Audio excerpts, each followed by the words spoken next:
Hello বন্ধুরা, আসসালামু আলাইকুম। কেমন আছেন আপনারা সবাই? আশা করি ভালো আছেন, সুস্থ আছেন সবাই, সবার পরিবার পরিজনকে নিয়ে।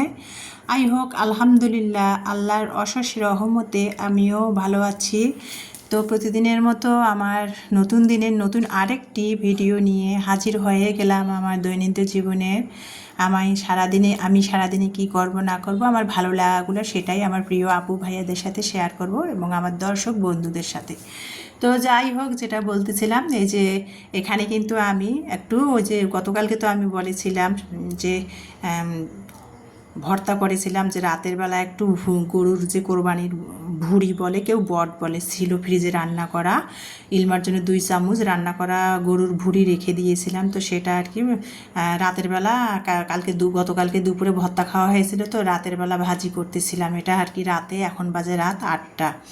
তো এটা রাতের বেলা ভিডিওটা ছিল, সেটা আর কি আজকে আজ শেয়ার করে দিচ্ছিলাম। রাতে ভিডিওটা করে নেওয়া হয়েছিল। তো এই যে রান্না করা গরুর ভুঁড়িটা সব মশলা দিয়ে রান্না করা ছিল ফ্রিজে, সেটা বের করেছি, বরফ ছাড়ছে।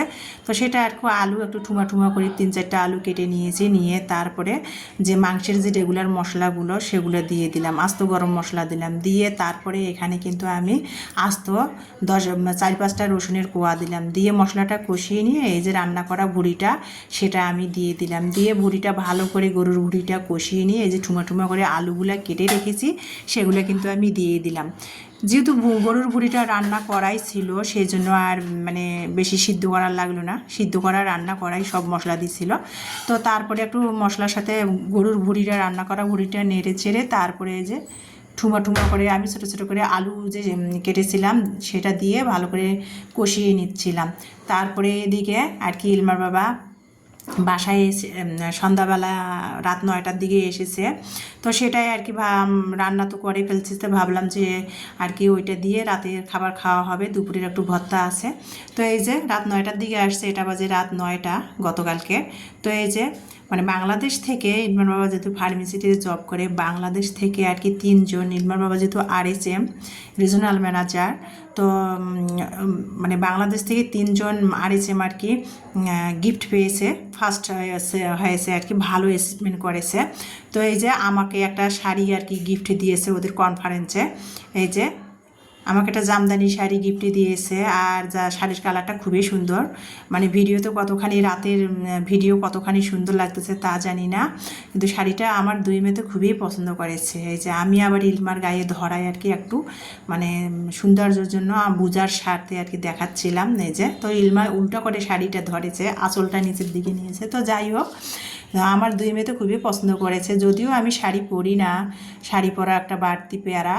তো যাই হোক, এই যে তারপরে ইলমার বাবার জন্য আমার জন্য একটা শাড়ি, ইলমার বাবার জন্য স্যুট প্যান্টের মানে কাপড় দিয়েছে, এই যে কোট আর প্যান্টের জন্য। তারপরে এই যে একটা বিছানার আর কি বেডশিট দিয়েছে, বিছানার বেডশিটটাও খুবই ভালো, হোম টেক্সের আর কি, 6 হাত 7 হাত আর কি, বালিশের কাভারগুলো অনেক বড় বড়। তো বিছানার যে বেডশিটটা সেটাও আমার খুবই পছন্দ হয়েছে আর কি, হোম টেক্সের বিছানার বেডশিটটা খুব সুন্দর। মানে হ্যাঁ, এই ধরনের বিছানার বেডশিটগুলো তো 1600 টাকা করে। তো খুবই সুন্দর লাগলো, হোম টেক্সের একটা ব্র্যান্ডের একটা বিছানার বেডশিট দিয়েছে, আমার জন্য একটা শাড়ি, আর ইলমার বাবার স্যুট ব্লেজারের কাপড় আর কি, ব্লেজারের জন্য আর কি সেটাই দিয়েছে। তো সেটাই আপনাদের সাথে আর কি আমার ভালো লাগাটা, আমার কোনো কিছু তো শেয়ার করব না, ভালো লাগাগুলো তা তো হয় না, সেটাই আমার প্রিয় আপু ভাইয়াদের সাথে শেয়ার করতেছিলাম। এই যে বিছানার চাদরটা আর কি মানে কতখানি ভিডিওতে কেমন দেখাচ্ছে জানি না, কিন্তু খুবই সুন্দর কালারটা আর কি, ইউনিক আর কি, কালারটা ভালোই লাগলো। তারপরে আর কি সেটা আর কি শেয়ার করার পর আর রাতে আর কোনো ভিডিও শেয়ার করা হয় নাই। আজকে এই যে 7:30টার দিকে থেকে আবার সকালবেলা, আজকে তো রোজ বৃহস্পতিবার, সকালবেলা 7:30টায় উঠেছি। উঠে ইলমা যেহেতু স্কুলে যাবে, তো সেই জন্য আর কি নাস্তা বানাইতে চলে আসলাম। এই যে সকালবেলা নাস্তা বানাচ্ছি, এখানে রুটি বানাবো। তো রুটি বানানোর জন্য কিন্তু আমি এখানে লবণ দিয়ে দিলাম। আর সকালবেলা উঠেই কিন্তু সকালে যে 7টা বাজে বাইরে রান্নাঘর জানলা থেকে আজকে শ্রাবণ মাসের যে মেঘ বৃষ্টির খেলার যে ওয়েদারটা সেটা আর কি একটু শেয়ার করলাম আপনাদের সাথে। তারপরে যে রুটি বানাচ্ছি, লবণ দিলাম, আটা দিলাম, দিয়ে পানি ফুটাই নিয়ে তারপরে ফুটান্ত পানি আর কি ঢেলে দিয়ে তারপরে ভালো করে হাতের সাহায্যে আটাটা রুটির জন্য মেখে নিলাম, নিয়ে এই যে হয়ে গেল মাখা। আর আমি সবসময় কিন্তু এভাবে রুটি বানাই। তো মাখা হয়ে গেল, এখন আমি মানে রুটির আর কি লাচি কেটে এখন রুটিগুলো বেলে নিব আর সাথে সাথে ভেজে নিব। আমি আবার রুটি দেখা যায় যে বাড়িওয়ালা ভাইয়ের কাজের খেলা রুটি বেলে আগে অনেকগুলো একসাথে জমায়, তারপরে বেলা শেষ হলে রুটি তারপরে ভাজে। আমি আবার ওরকম করি না, আর আমি তো আটা সিদ্ধ করি না, সেই জন্য আর দেখা যাচ্ছে যে ওভাবে করলে আর কি রুটিটায় একটা আর একটার সাথে লেগে যায়। তো আমি সাথে আর কি পাশে চুলায় দাঁড়ায় দাঁড়ায় সাথেই রুটি বানাই সাথে সাথে ভেজে ফেলি। তারপরে ইলমাকে খেতে দিলাম। এই যে ইলমা ইউনিফর্ম পরে রেডি হয়েছে। মানে রাতের একটু ভুড়ি ভাজি ছিল, আলু দিয়ে যে ভুড়ি ভাজি করেছি সেটা দিয়ে ইলমা খেয়ে নিল। একটা ডিম ভেজে নিয়েছি আর কি, আর এই যে আলু দিয়ে ভুড়ি ভাজি করছি সেটা। তো ইলমার বাবা, ইমানি, ইলমা ওরা সবাই খেয়ে নিয়েছে। ইলমাকে কিন্তু অফ ক্যামেরাতে আমি অটোতে তুলেও দিয়েও এসেছি। তারপরে আমি সকালের নাস্তাটা খাচ্ছিলাম, এই যে দেখতে পাচ্ছেন।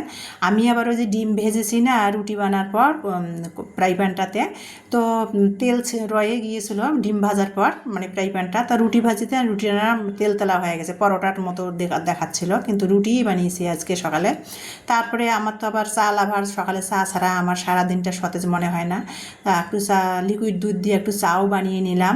আর বাড়িওয়ালা ভাইদের ফ্রিজ থেকে দুধ ছিল, সেখান থেকে দুধের একটা বোতলে 1 লিটারের নিয়ে আসলাম, নিয়ে আর কি বরফ ছাড়িয়ে আমার জন্য 1 কাপ চা বানিয়ে নিচ্ছিলাম। আর এই যে গরুর ভুড়ি কোরবানির, সেটা আলু দিয়ে ভাজি করেছি, সেটা ডিম ভাজি দিয়ে সকালের নাস্তাটা খেয়ে নিচ্ছিলাম। তো যাই হোক, যেটা বলতেছিলাম নাস্তা খাচ্ছি আমার ভালো লাগাটা, সেটাই আর কি আমার প্রিয় আপু ভাইদের সাথে শেয়ার করতেছি। সবাই খেয়েছে, আমি রান্নাঘরে একা একা বসে খাচ্ছি, তো আমার ভালো লাগাটা শেয়ার করবো না তা তো হয় না, তাই না? তো একটু চাও বানিয়ে নিলাম। তো ইমানিও নাকি খাবে, আমার জন্য 1 কাপ চা বানিয়েছি, ইমানি বলছে ও খাবে।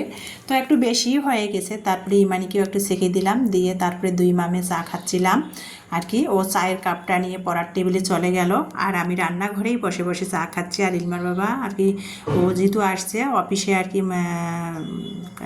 অফিসের কাজগুলো মোবাইলে করতেছিল। তারপরে এখন আর কি দুপুরবেলা 11:30 বাজে, রান্না করব। তো রান্না করার জন্য কিন্তু এখানে আমি যে গুঁড়া কাচকি মাছের শুটকিটা আছে না, সেটা একটু টেলিয়ে নিচ্ছি। আর শুটকি আমি আর কি ছোটো শুটকি হোক আর বড় শুটকি হোক, আমি কিন্তু একটু খোলার মধ্যে টেলিয়ে নেই, কড়াইয়ের মধ্যে টেলিয়ে নিলে যে শুটকির যে একটা আলাদা একটা গন্ধ থাকে না, সেটা কিন্তু আর থাকে না। তো সেটা একটু টেলিয়ে নিচ্ছি, নিয়ে শুটকিটা গরম পানি দিয়ে ধুয়ে নিলাম, নিয়ে তারপরে এই যে পটল, মানে লাল শাকের ডাঁটা, মানে লাল শাক মানে 2 দিন আগে রান্না করা হয়েছিল, সেই ডাঁটাগুলো শাকগুলার মানে অনেক বড় বড় ডাঁটাগুলো ছিল। তো ডাঁটাগুলো শাকের সাথে নেই কেমন ডালা, মানে ডাঁটা হবে সেই জন্য। তো ডাঁটাগুলো বেছে ফ্রিজে রেখে দিয়েছিলাম, সেগুলো বের করলাম। পটল কুচি করে নিলাম, বেগুন 2টা ছিল, বেগুন কুচি করে নিলাম, নিয়ে আলু সাথে 2টা কুচি করে দিয়ে পটল, বেগুন, শাকের ডাঁটা, আলু দিয়ে আর কি সব মিলে আর কি 2-3টা সবজি দিয়ে আর কি এই যে শুটকিটা চচ্চড়ি করবো আর কি। তো যাই হোক, যেটা বলতেছিলাম, তারপরে যে শুটকিটা তো ভেজে গরম পানি দিয়ে ধুয়ে নিয়ে এখন আমি যে রেগুলার যেন তরকারিতে মশলাগুলো দিই, সেই মশলাগুলো দিয়ে তারপরে কিন্তু আমি এই যে হাতের সাহায্যে কিন্তু আমি সব সবজিগুলো মেখে নিচ্ছি। আর দেখেন মাখতে মাখতে মানে কতটুকু হয়ে গেল। এখন সবজিটা মেখে সব মশলা দিয়ে হাতের সাহায্যে মেখে নিয়ে এই দেন কতগুলো পানিও বের হয়েছে, সবজির যে কাঁচা পানিটা। তারপরে এই যে ধুয়ে নিয়েছি যে শুটকিটা ভেজে রাখা, সেই শুটকিটা উপরে দিয়ে আর একটু নেড়ে চেড়ে সামান্য 1 কাপ পরিমাণ পানি দিয়ে তারপরে কিন্তু আমি চুলায় বসিয়ে দিব। তো এভাবে কিন্তু আমি ছোটো মাছই বলেন বা ছোটো শুটকি হলেও কিন্তু আমি এইভাবেই রান্না করি, আর এইভাবে রান্না করলে খুবই ভালো লাগে। তাছাড়া আমরা তো আবার সরিষার তেলের তরকারি খাই, সরিষার তেলের তরকারি মেখে চেখে সব মশলা দিয়ে হাতের সাহায্যে মেখে চেখে রান্না করলে কিন্তু খুবই ভালো লাগে। আর তরকারিটা যখন মাখছিলাম এত সুন্দর ঝাঁঝালো একটা ঘেরান আসতেছিল, কাসুন্দির যে ঘেরানটা সেটাই আসতেছিল, সরিষার তেল তো। তো যাই হোক, তরকারিটা 1 কাপ পরিমাণ পানি দিয়েছি, দিয়ে তারপরে কিন্তু আমি চুলায় ঢাকনা দিয়ে বসিয়ে দিলাম এখানে। তারপরে ওই যে ফ্রিজের মধ্যে বাসা মাছ ছিল, নদীর বাসা মাছ। তো ফ্রিজ খুলে দেখছি 2টা বড় বাসা মাছ আছে, খাওয়াই হয় নাই। তো ভাবলাম যে ইলমার বাবা আসছে, ও তো বাসা মাছ পছন্দ করে, নদীর মাছগুলোও বেশি পছন্দ করে। তো ভাবলাম তেলাপিয়া রান্না করলে তেলাপিয়া মাছ খেতে চায় না, তো ভাবলাম যে ফ্রিজে 2টা মাঝারি সাইজের বাসা মাছ ছিল, সেটা বের করে বরফ ছাড়িয়ে কেটে নিলাম মাঝখান দিয়ে 2 ফাল্টি করে, 2টা মাছ 4 ফাল্টি করলাম, করে কেটে নিয়ে ধুয়ে লবণ আর মরিচের গুঁড়া দিয়ে মাছটা মেখে নিয়ে অপর সাইডে কিন্তু আমি মাছটা পেঁয়াজ দিয়ে ভুনা করব। করার জন্য পেঁয়াজ দিয়ে একটু ঝাল ঝাল মাখো মাখো করে ভুনা করব। করার জন্য কড়াইয়ের মধ্যে পেঁয়াজ দিলাম, তারপরে তেল দিলাম, দিয়ে পেঁয়াজটা কিন্তু আমি তেলের মধ্যে ভেজে নিব। নিয়ে তারপরে কিন্তু আমি এখানে যে আমরা রেগুলার যে মশলাগুলো মাছের মধ্যে দিয়া থাকি সেই মশলাগুলো দিব। তো এই যে পেঁয়াজটা আমি আর কি ভেজে নিচ্ছি একটু বাদামি কালার করে। আর এভাবে পেঁয়াজটা ভেজে নিলে না আর কি পেঁয়াজটা আস্তে আস্তে থাকে না। আমি সবসময় একটু পেঁয়াজটা লাল লাল করে ভেজে নিয়ে তারপরে আমি মশলা দিই। তো একটু পানি দিয়ে দিলাম, পেঁয়াজটা মশলা দিতে দিতে পুড়ে যাবে। তো এই যে রেগুলার মশলাটা দিয়ে তারপরে আমি বাসা মাছটা আর কি ভুনা করব। তো যাই হোক, যেটা বলতেছিলাম আমার প্রিয় আপু ভাইয়া, আমার ভিডিওটি আপনারা দেখার জন্য আপনাদের অসংখ্য অসংখ্য ধন্যবাদ। আমি 900 এ পর্যন্ত 980 সাবস্ক্রাইব হয়েছে। আপনাদের ভালোবাসায় আমি এত দূর আসতে পেরেছি, সেই জন্য আপনাদের অসংখ্য অসংখ্য ধন্যবাদ। তো যাই হোক, আপনাদের ভালোবাসা থাকলে এভাবে আমার ছোট ছোট স্বপ্নগুলা পূরণ করা বা সামনের দিকে এগিয়ে যাওয়া সম্ভব হবে। তো যেটা বলতেছিলাম, এই যে এদিকে কিন্তু আমি তারপরে মশলাটা কষিয়ে নিয়ে তারপরে কিন্তু এই যে লবণ আর একটু মরিচের গুঁড়া দিয়ে বাসা মাছটা মেখে রেখে দিয়েছিলাম। তারপরে এই যে বাসা মাছটা মশলা কষিয়ে মশলাটা তেলের উপর উঠলো, তখন বাসা মাছটা আমি দিয়ে বাসা মাছটা কষিয়ে নিচ্ছি। আর অপর সাইডে আর কি এদিকে যে গুঁড়া কাঁচকি শুটকি দিয়ে যে চচ্চড়ি করছিলাম সবজি পটল আলু বেগুন, সেটা কিন্তু প্রায় হয়ে আসছে। তা ভাবলাম যে নেড়ে ছেড়ে এপিট উপিট করে দেয়। দেখা যাচ্ছে যে উপরেরটা সিদ্ধ হবে না, তলেরটা সিদ্ধ হয়ে গেছে। তো এটাও আর কি পাশের চুলায় নেড়ে ছেড়ে দিলাম। আর এখানে আবার অপর সাইডে আমি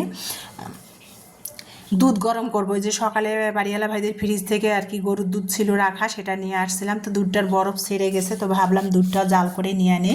যেহেতু শ্রাবণ মাস হলে হবে কি বৃষ্টি বাদল হলে কি ভ্যাপসা গরম, সেই দুধটা জাল করার জন্য না আমি আর কি পাতিলে পানি গরম দিলাম। পাতিলে পানিটা যখন বলক আসবে পানিটা ফালাই দিয়ে তারপর ওই পাতিলে দুধ জাল করবো। আর আমি সবসময় না ওভাবেই দুধ জাল করি, না হলে না দুধ ওভাবে ফুটাই নেই। না হলে পাতিলের অনেক সময় দুধ ভালো থাকে গরুর দুধ, কিন্তু পাতিলের কারণে কিন্তু না দুধ নষ্ট হয়ে যায়। সব সময় যখন আমি দুধটা গরুর ফুটাই নিই তখন কিন্তু আমি কিন্তু পানি পাতিলের 1 মগ পরিমাণ পানি দিয়ে পানিটা বলক তুলে পাতিলটা ধুয়ে নিয়ে তারপরে দুধ গরম করি। তো যাই হোক, যেটা বলতেছিলাম ম্যাজিক চুলাতে সেটাই দিয়ে দিলাম। তারপরে এখানে কিন্তু আমি বাসা মাছটাও আর কি মশলার উপর এক পিঠ উঠে গেছে, তারপরে আমি আর এক পিঠটা উল্টায় উল্টায় দিচ্ছিলাম। আর আমি কিন্তু এভাবে ইলমার বাবা যখন বাসায় আসে আমি কিন্তু সবসময় এভাবে মশলা কষিয়ে মাছ রান্না করি। ও কিন্তু ভাজা মাছের তরকারিটা পছন্দ করে না। আর এগুলো নদীর মাছ, কিছু কিছু মাছ আছে যেমন ভেজে রান্না করলে ভালো লাগে, আর কিছু কিছু মাছ আছে না কষিয়ে রান্না করলে ভালো লাগে। যেমন এই যে বাসা মাছ বলেন, পাবদা মাছ বলেন, ট্যাংরা মাছ বলেন, শোল মাছ বলেন, এই ধরনের মাছগুলো না, আইর মাছ, এই ধরনের মাছগুলো না কষিয়ে রান্না করলে আমার মনে হয় ভালো লাগে। তো আর ইলমার বাবা কিন্তু যে কোনো মাছ কষিয়ে রান্না করাটাই পছন্দ করে, ও কিন্তু ভাজা মাছের তরকারিটা পছন্দ করে না। ও যখন বাসায় থাকে তখন কিন্তু ওর পছন্দ মতো সব রান্না করি, মাছ কখনো ভাজিয়ে রান্না করি না। তো মাছটা কষিয়ে কীভাবে পানি দিলাম, দিয়ে তারপরে আর কি ঢাকনা দিয়ে দিলাম, দিয়ে অপর সাইডে এখানে আমার শুটকি দিয়ে যে চচ্চড়িটা করতেছিলাম সবজি, সেটাও হয়ে গেল। ভালো করে নেড়ে চেড়ে দিচ্ছিলাম। 2 চুলাতে 2টা তরকারি বসিয়ে দিয়েছি। তারপরে যে পাতিলে পানি ফুটাতে দিয়েছিলাম, পানিটা ফুটিয়ে গেছে, পানিটা ফালাই দিলাম। ফালাই দিয়ে এখন ওই পাতিলের মধ্যে দুধ ঢেলে দিলাম আর কি, দুধের বরফ ছেড়ে গেছে, ঢেলে দিয়ে অপর সাইডে আমি ম্যাজিক চুলাটা হাজারে দিলাম। হাজারে দিয়ে এখন আমি দুধটা এদিকে রান্না করবো। আর চামচ দিয়ে মাঝে মাঝে যেহেতু স্টিলের পাতিল, ম্যাজিক চুলাতে দুধ ফুটালে না তলা লেগে যায়, পুড়ে ধরে, সেই জন্য মাঝে মধ্যে একটু একটু করে চামচ দিয়ে নেড়ে দিব। আর এই যে এদিকে তরকারিটাও হয়ে গেল, একবারে পোড়া পোড়া চচ্চড়ি হয়ে গেছে। আর ছোট মাছ বলেন, ছোট শুটকি দিয়ে এভাবে কিন্তু সবজি রান্না করলে খুবই ভালো লাগে। তার মধ্যে বেগুন আছে, পটল আছে, আলু আছে, খুবই মজা লাগবে আর কি। তো যাই হোক, যেটা বলতেছিলাম সবজিটা এদিকে অপর সাইডেও হলো, আর এদিকে আর কি তরকারিটা আর কি ভালো করে দেখে আর কি লবণ ঝাল পারফেক্ট আছে কিনা আমি দিয়ে চেক করতেছিলাম। এই যে চুলায় দুইটা বসিয়ে দিয়েছি, যে তুই বাসায় এসেছে টাইম মতো ওকে খেতে দিতে হবে। আমরা যেহেতু 3 মামে বাসায় থাকি, অনেক সময় আমাদের 2:30 3টা বাজলে কোনো সমস্যা নেই, কিন্তু ওকে তো 1টা 1:30টার মধ্যে খাবার দিতে হবে, না হলে ওর টাইমের সব কিছু না ছেলে মানুষ যেহেতু। তারপরে ফ্রিজে ফ্রোজেন করা ধনিয়া পাতা ছিল, ফ্রিজের ভিতর থেকে টেনে আর কি মাছ মাংসের ভিতরে তলায় পড়ে গেছিলো, টেনে বের করলাম। ও ইলমার বাবা আবার মাছের মধ্যে ধনিয়া পাতা ছাড়া খেতে চায় না, তো ধনিয়া পাতা ফ্রিজে ফ্রোজেন করা ধনিয়া পাতা দিয়ে বাসা মাছের তরকারিটা রান্না করে নামিয়ে নিলাম। এদিকে লিকুইড দুধটারও বলক এসে গেছে, তো তারপরে লিকুইড দুধটা আমি চুলা বন্ধ করে দিব, দিয়ে হয়ে গেল আমার রান্না। এদিকে দুধ ফুটাইও নিয়েছি, বাসা মাছের তরকারি, গুঁড়া কাচকি মাছের শুটকি দিয়ে সবজি চচ্চড়ি। তো হয়ে গেল দুপুরে খাবার দিলাম। আর এই যে গতকালকে ছাদ থেকে যে আমার হাতে লাগানো আমার ছোট্ট একটা শখের টবে আমার প্রিয় আর কি রজনীগন্ধা ফুটেছে, সেটাই আর কি টেবিলের মধ্যে রাখছে। আর এত সুন্দর আমার ডাইনিংটার ঘেরান ছড়াইছে, এই ফুলের ঘেরানে না আমার মনটা অনেক ফ্রেশ হয়ে গেছে। তো যাই হোক, দুপুরে খাবার দিয়ে দিলাম। এই যে বাসা মাছের একটু ধনিয়া পাতা দিয়ে মাখা মাখা ঝাল ঝাল ভুনা করেছি, আর এই যে শুটকি দিয়ে এখানে আমি ওই যে সবজি আর কি 3 আইটেমের সবজি চচ্চড়ি করেছি। তা যাই হোক, এটাই আর কি দুপুরে খাবার আর কি। যদিও ইলমার বাবা এখনও আসেনি, ও একটু এমার্জেন্সি ব্যাংকে গেছে একটু পার্সোনাল কাজে। তো আমি টেবিলে খাবারগুলো দিয়ে আমার ভালো লাগাটা সেটাই আর কি আমার দুপুরের মেনু। আর ইলমার বাবা তো রাতের বেলা ভাতেই খাবে না, দুধ গরম করা আছে সেটাই আর কি ও খাবে আর কি। তো যাই হোক, যেটা বলতেছিলাম, ও বলতেছে রাতে ভাত খাবে না, ইদানিং নাকি ওয়েট বেড়ে যাচ্ছে, তো দুপুরে একটু খাবে এই জন্য আর কি। আর যা থাকবে আমরা খাবো আর কি 2 মামে। তো সেটাই টেবিলে খাবারটা দিলাম দুপুরে। তো তারপরে না এই যে দেখেন খাবার দিতে না দিতেই এখন বাজে 1টা, আর হঠাৎ বৃষ্টি আসলো। রোদ উঠছিল অথচ বৃষ্টি আসছে আর কি। শ্রাবণ মেঘের তো আর রোদ উঠলে আর বৃষ্টি আসলে আমরা না বলি যে শিয়ালের বিয়া হচ্ছে।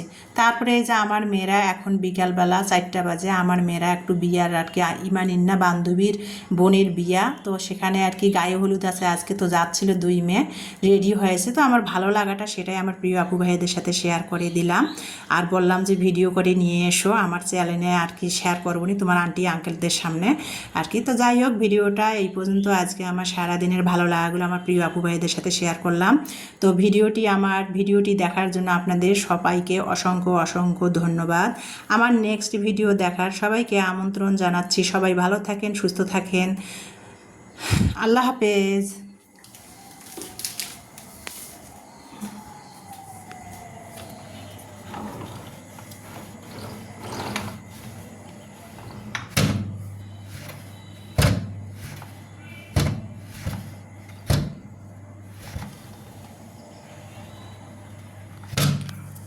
মেঘ যে ধরছে, কিভাবে এরা যাবে?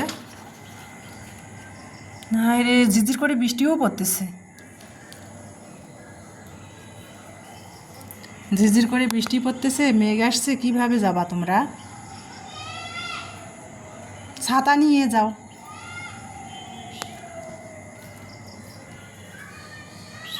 তাহলে ভিজবা না ছাতা নিয়ে গেলে? 2 বোনে এক ছাতার মধ্যে যাই।